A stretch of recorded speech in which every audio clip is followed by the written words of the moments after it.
Welcome to the Hormone Hub, your go-to source for the conversations every woman in her 40s and 50s needs to have. I'm your host, Kylie Pinwill, your nutritionist helping you navigate your way through perimenopause, menopause and beyond so you can say goodbye to endless fatigue, unexplained weight gain, hot flushes, PMS, mood changes and more that come on this hormonal roller coaster. If you missed the memo or think this is only for women of a certain age, ladies, it's time to think again. Now sit back, relax, and enjoy the show. Don't forget to hit subscribe so you don't miss any of my latest episodes, which are released every week. Share it with your friends, your sweaty sisters. The more we talk, the more we help each other. Hello everyone, and welcome back to the Hormone Hub. In this week's episode, we have got a special guest. We have just had a lot of fun on her podcast, Welcome to the Other Side, and I would love to introduce you to Meg Gluckman. So Meg is a coach for mums after divorce.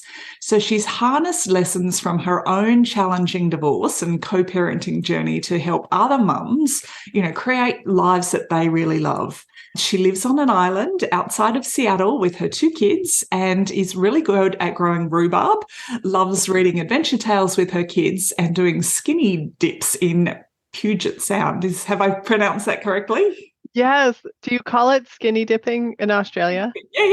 Yeah. Okay. So I would imagine skinny dipping in Australia would be a whole lot warmer than skinny dipping just outside Seattle. Probably. I'm not sure. It's cold. I bet. I have no doubt that it's cold. That's all right. Ice baths are all the thing. That's right. But yeah, Meg, I was so excited to invite you onto the show because I know a lot of our listeners have been through separation or going through separation and divorce. And I know just in my own friendship circle, there's a lot of mess going on. And and I think as women, we're left to sort of pick up the pieces with the kids and, we still need to kind of get our own life together. So, I think this will be a really good, great episode. And I think it's going to help a lot of women as well, just, to know that you're not alone either. And, you can come through out the other side. So why don't you sort of tell us a bit about your story and then, what you do as well and how you help other women? Yeah. I got divorced just over 5 years ago. And at that point, I had a 6-year-old and a 2-year-old. Whoa. And I remember just feeling completely overwhelmed by the whole process and really unsure about what the future held, financially, what the future held, would I ever be in another relationship? And what was it going to be like? I had been a stay-at-home mom. And so primarily I was the one taking care of the kids. And now we were splitting custody. So the kids were half time with their dad and half time with me. And so there was a lot of change, a lot of sudden change and a lot of tears and a lot of fear about what was coming down. And just so much unknown. I mean, I think that's the biggest piece that's so scary about going through divorce is you don't know how it's all going to turn out unless you've done it a few times before. We'll give that exemption, which totally happens nowadays. But if this is your first, it's just so uncertain.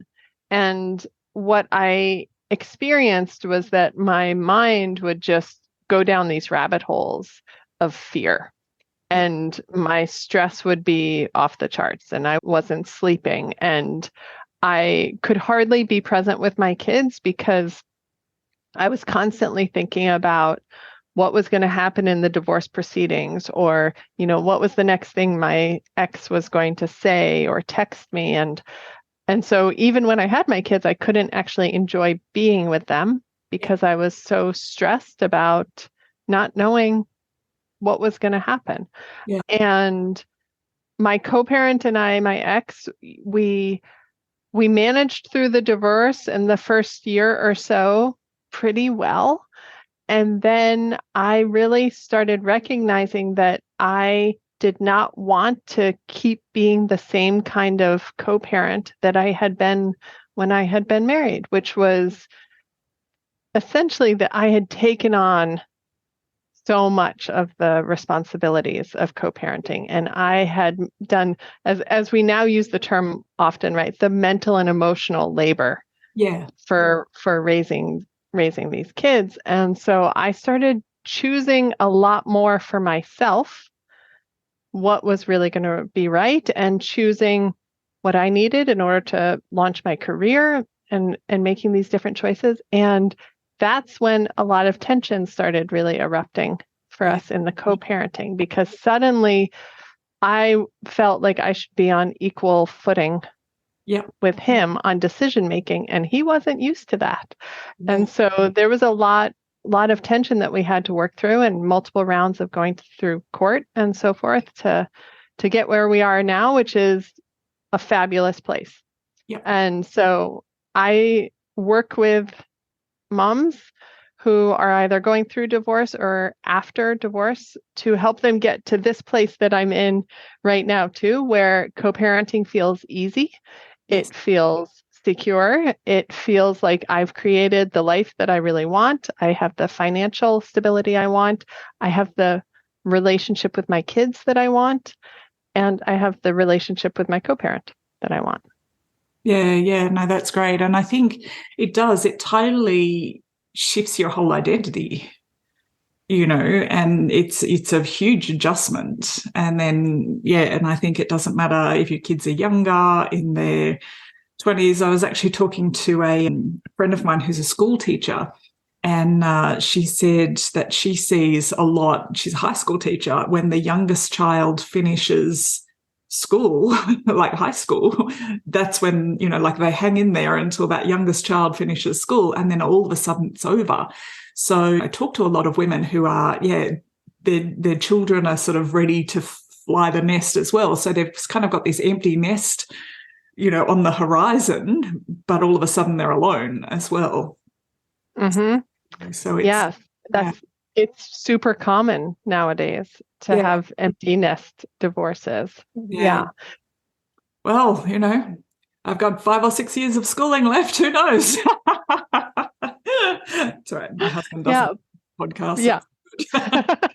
In there, honey, you'll be fine. But you're totally right that no matter what age, no matter which phase of our life that we go through, it's very discombobulating. There is a period when you just feel completely unmoored, even if it's your decision, even if it's your choice to have the divorce. It still has shifted so much. And so a lot of folks that I talk to will talk about like just this period of like so much. It's like a little rowboat, out there without any oars, just like bobbing in the ocean. Like I feel ungrounded. And slowly the new identity starts coming in. Slowly we start making decisions about, oh, well, this is actually what I want my life to look like. And there's a lot to work through. So when there's so much uncertainty sort of like during and after a divorce, what can help sort of women, worry less? Or like, where do they start?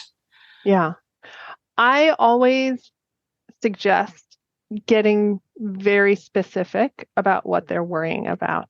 So often what happens is our mind just kind of spirals out around like, oh, I'm not going to, like, my financial future is going to be horrible. Like, I'm never going to be able to retire, or I'm not going to have enough money for the bills, or I'm never going to be in another relationship. And our brain kind of is just, it's like just splatter paint. I don't know. It's going in all different directions. And so what I always encourage folks to do is like, okay, let's get really specific. What is one worry that you have? And let's dive into that and address that, right? And when we bring our brain and make it be specific, oftentimes this involves like actually write down like, what is it that worries you? So that we're making our brain be specific. Then we can get to something that we can solve, right? Because what I always say is like, worrying is useful in that it might flag something that's an issue for us that we're concerned about. Say the financial piece, right?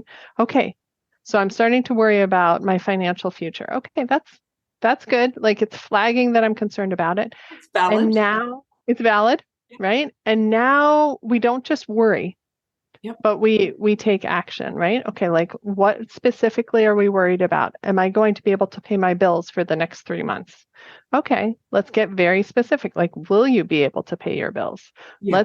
Let's get in there. What are all the ways that you could make sure that you have enough money to pay your bills? Yeah. And we come up with a plan. Yes. Yeah. And so either we get to a place where we need a plan. Okay, this is my plan for how I'm going to pay my bills. Or we get to a place where it's like, actually, I have money for the next 2 years. It's really not an issue that I'd be able to pay my bill, right? And so then we're able to say like, okay, brain, thank you for trying to, keep me safe, but I'm actually totally fine. And this is not something that I need to worry about right now. Yes. Yeah. I love that. Because that's the thing, like anxiety and stress, like it's our perception and it's our brain that just goes in 600 different directions. Yeah. And we worry about things that may not actually be real. Yeah, they may be real, but they may not be as well, or it may not be as bad as we think, or it may not be that big, overwhelming monster that we've got going on. So yeah, I love that. Just break it down, ground it. And then you've got a plan. Okay. Or you don't have enough money. So can I borrow? Can I get a second job? Can I do overtime? What do I need to do? Can I cut back expenses? So there's ways around it when you break it down. But totally that. Yeah. And then we'll just slide our perimenopause and menopause like panic hormones in there as well. So, we've got a lot going on. Right. They're just turning up the volume, right? Yeah. So there might still be that really tangible thing. There probably is a very tangible thing at the root of it. Yeah. And then we have this hormone shift that just makes it so much louder, right? Yeah. Yeah. And I'll say that if the worries, it's not just financial, but the worries might be, well, my co-parent is going to do something and that's going to worry me. I find again, it's so helpful to just go down that path and pretend okay, so if that did happen, what do you want to do? Yeah. What's your plan? And then you just shelf it, right? You just file that away. That's my plan. If he or she does this thing, I will do this. Okay, now I have a plan. I don't need to worry about it anymore. Yeah. I just think that's such great advice, to kind of ground everything. And, because, we always think, or we tend to go for the worst case scenario, but chances are that worst case scenario may or may not ever happen. And then, if we've got it written down and we've got a plan for that worst case scenario, plan, and I think that almost gives us a to-do list if that was to happen. Yeah. Completely. Yeah. And what I also find is that we think that we're going to the worst case scenario so often, but unless we intentionally sit down and make our brain focus, our brain doesn't automatically go all the way to the worst case scenario. It often just thinks this big bad thing is going to happen. Yeah. Right? Yeah. So if my ex is unhappy about a decision I make, this big bad thing is going to happen. And then we just stay in fear versus actually going through, okay, what is actually the worst case scenario? Okay, the worst case scenario, maybe he takes me back to court to review the parenting plan. Maybe that's my worst case scenario. Okay, what would I do then? Yep. What would I do then? What would I do then? Yeah. We just work through it. Yeah. Yeah, no, I love that. And, and I think, working with a coach like yourself, because it is when you're trying to figure that out on your own, because you can't see it when you're in the weeds. But, to have a coach who's sort of one step back, who's experienced that herself, to then guide you through that whole process, that's invaluable. I've already passed details on to a few of my girlfriends. Yeah. Can I share one other analogy that I really love about worrying too. So much I think of our worrying during the divorce or shortly after the divorce, especially if we're still co-parenting, has to do with like what we fear the other person is going to do or say or, act like. Yeah.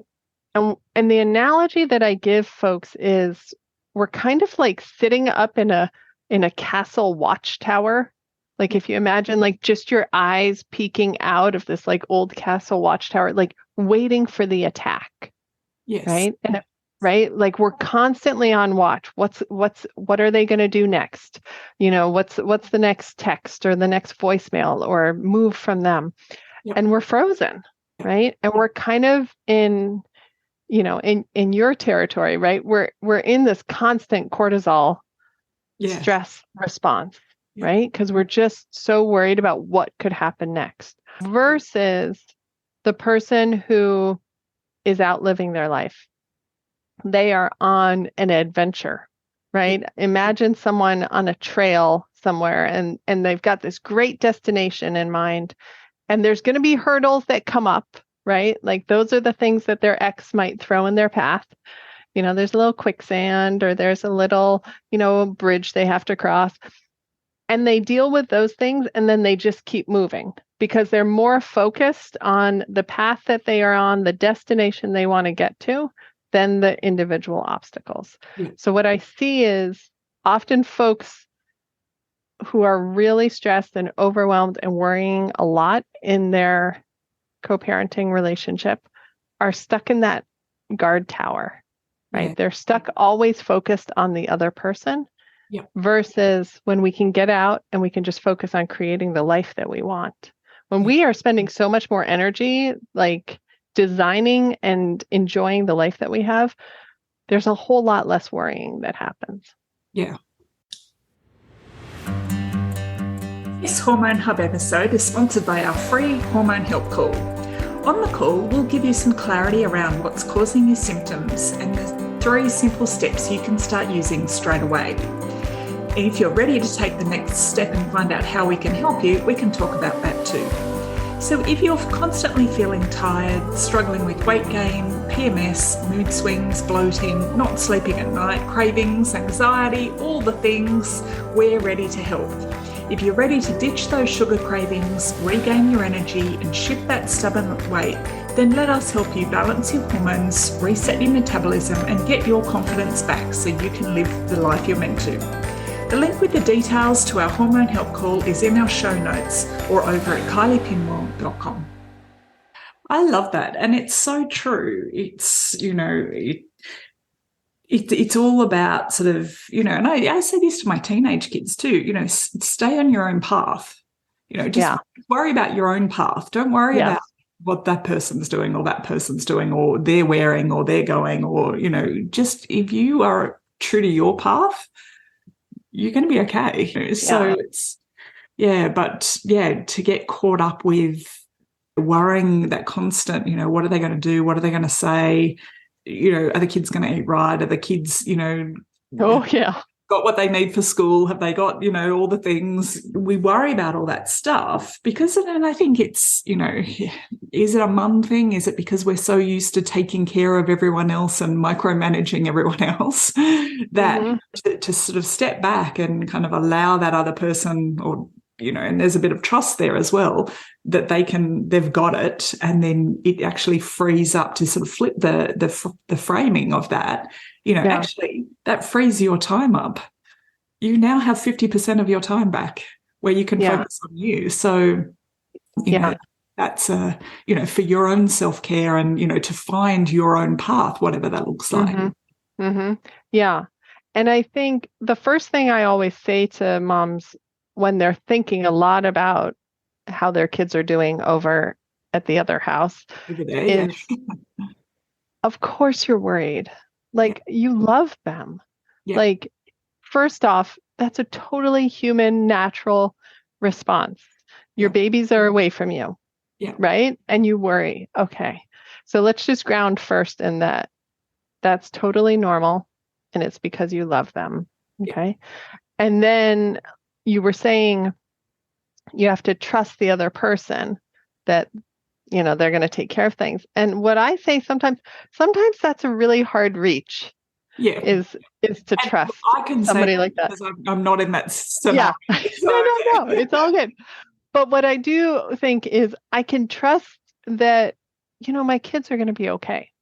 Like, even if, he forgets to bring them to baseball practice, even if they forget their lunch at home, even if they sit around and they, watch videos all day and eat junk food, they're actually still going to be okay. Yeah. It isn't necessarily how I want to parent, right? But they're going to be okay. And I still get to create the home that I want for them when they're with me. Yeah. And that's where my power is. Yeah. And I think that's a really important point. So, yeah. Yeah. How can sort of co-parenting improve if your, ex is being difficult or challenging or not wanting to change? Yeah. And not quite on the Yes. same path as you. Yes. Yeah. I like to tell folks, like, your ex will change when they want to change, right? Just like you change when you want to change, not because somebody else says, now is when I need you to change your habits or your behavior, right? Yeah. We like to do everything on our own timeline, for sure. For sure. There's a few different ways that it can improve dramatically. And when I think about how you feel about co-parenting, how that relationship feels to you, it's really about kind of how you're thinking about it, right? So there isn't something necessarily tangible or concrete that needs to change. It's our framing within ourselves that changes and then changes how we feel and can bring us so much peace and calm about it. So the first thing that can change is you can expect them to behave exactly how they behave. So oftentimes folks will come in and they'll just be like, wait till you hear what he did, blah, blah, blah, blah, blah, blah, blah, blah.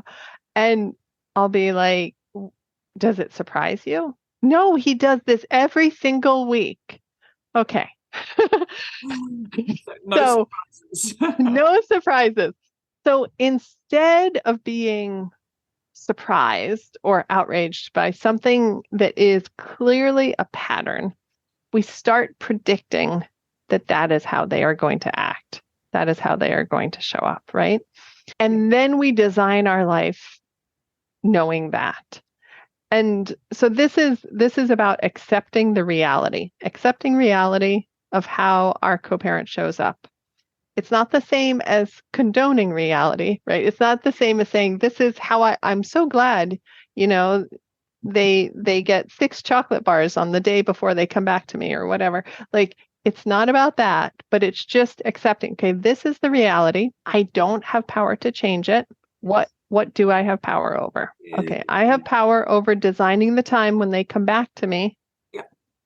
How are we going to spend that day? Okay, I know they're going to be coming on a sugar high and they're going to be, sleep deprived. How do I want to construct that day when they come back to me so that it can feel good, right? So that's the first thing, is like really expecting them to behave the way they keep showing you that they do behave, right?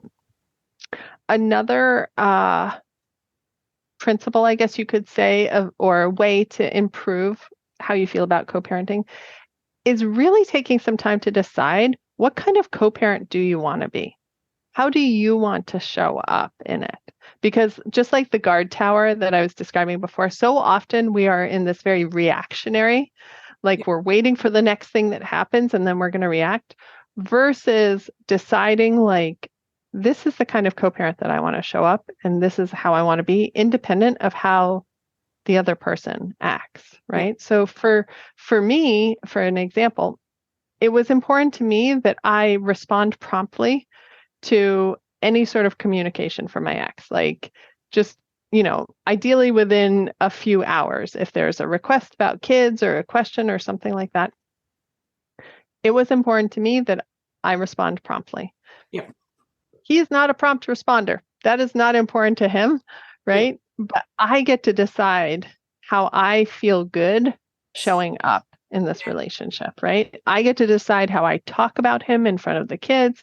I get to decide, how I process and respond to requests. Like, I get to make those choices and not allow him to decide how I show up, but to really decide for myself. Yeah. And I think that's really important, because you can control the way you respond.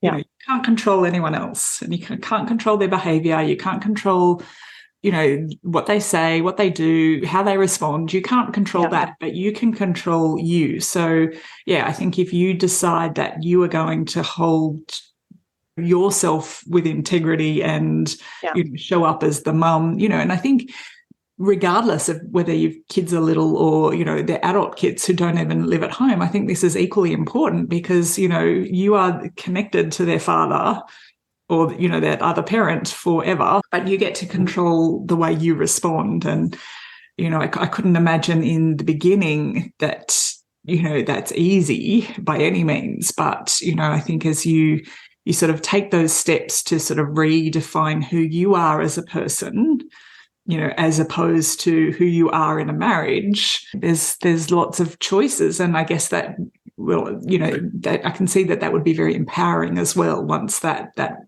realization clicks in as well. Yeah, absolutely. And I think one last piece is really to separate how I co-parent with my ex is independent of how I choose to show up as a parent with my kids. Yeah. My relationship with my kids is 100% my responsibility.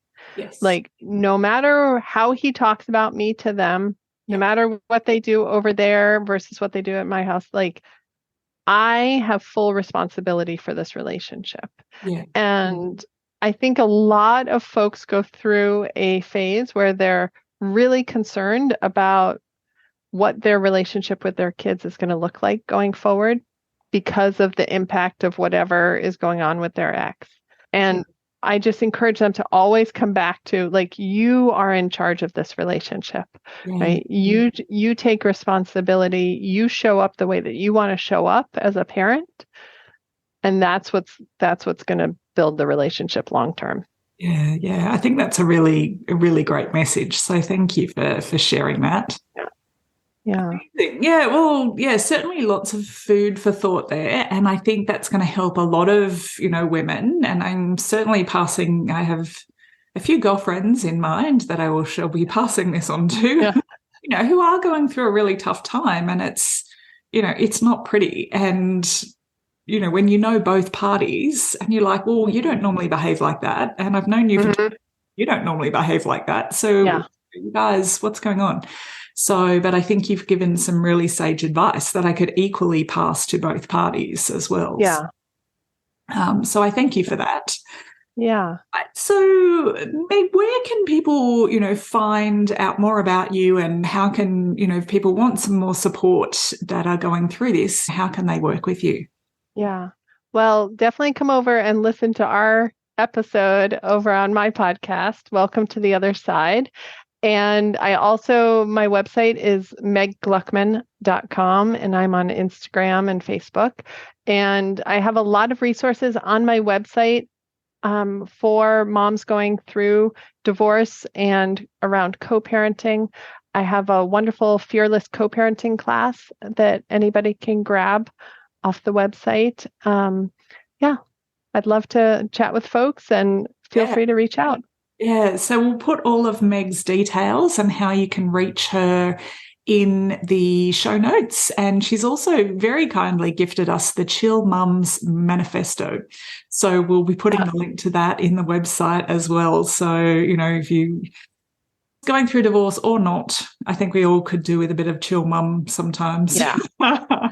so good. pop that all in the show notes for you. So thank you so much, Meg, for coming along today. I think this has been a really good conversation to have, and probably one overdue for our audience, because I know it impacts a lot of women. So yeah, very timely interview. So thank you. Wonderful. It's been my pleasure. I hope it helps folks, and I hope it helps folks even if you know someone who's going through a divorce, and these kind of ideas or concepts you might be able to share with them. Yeah. Or just even tough periods in relationships too. So yes, absolutely. Yeah. All right. Well, thanks so much, Meg. And thank you. Thank you everyone for listening, and we will see you on the next episode of the Hormone Hub. Thank you for taking the time to listen today. You can head on over to the show notes at kyliepinwell.com/podcast, where you'll find all the links, and I have a little bonus surprise waiting for you. Before we go, it would mean the world to me if you head on over to your favourite podcasts channel, subscribe and leave a review. Make sure to screenshot it, DM it to me so I can thank you personally. Then stay tuned for next week's episode. Can't wait to see you then.